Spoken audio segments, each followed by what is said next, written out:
dito lang sa semifinals ng Pilipinas Got Talent! At hawak na namin ang resulta.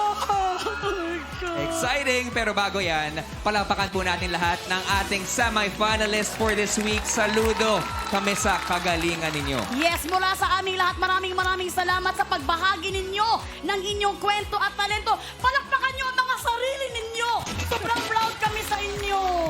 Good job, you guys. At ngayon, magkakaalaman na kung sino-sino ang magpapatuloy. Pilipinas, are you ready?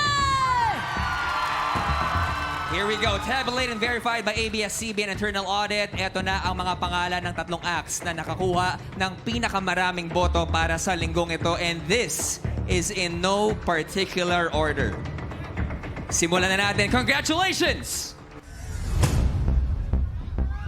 Ang unang pasok sa top 3.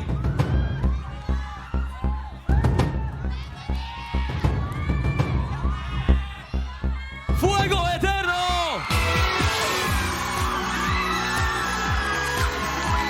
Baka mahulog kayo. Ingat. Congratulations, guys! Magpapatuloy tayo. Pasok rin sa top 3! Odi Santo Domingo!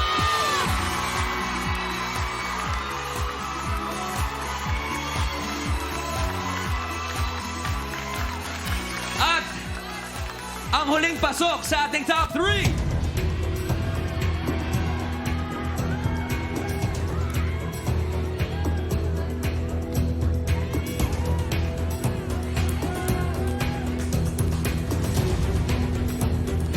Fam Manila!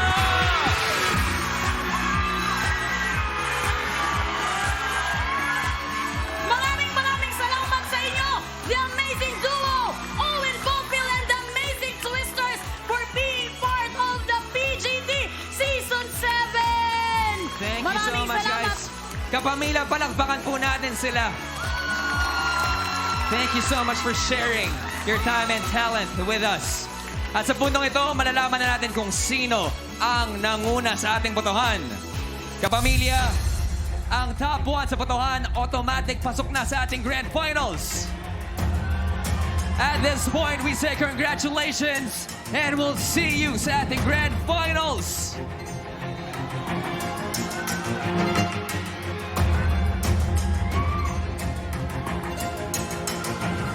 Congratulations!